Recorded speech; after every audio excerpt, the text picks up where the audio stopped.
Ca un buze oameni iubitori.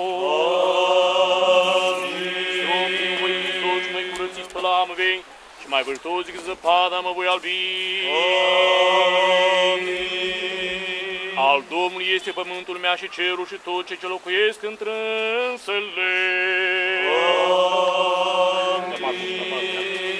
Cu Sfinții odihnește Hristoase,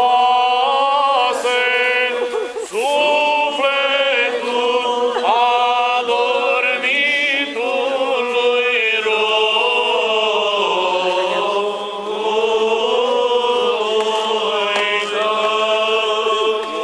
Unde nu este durere, nici întristare, nici suspin, și viață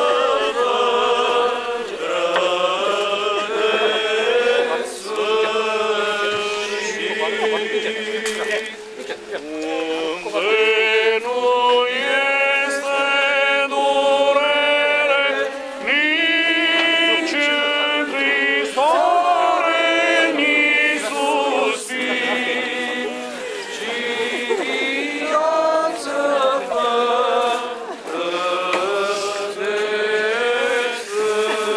se pecetuiește cu apa rog Dumnezeu Gheorghe până la cea de-a doua venire în numele Tatălui. Amin. Și al Fiului. Amin. Și al Sfântului Duh. Amin. Acum și pururea și în vecii vecilor. Amin. Pentru rugăciune Sfinților Părinților noștri, Doamne Iisus Hristoase, Dumnezeul nostru, miluiește-ne și ne mântuiește pe noi. Dumnezeu să ierte, Părinții, să vește, să Dumnezeu să ierte.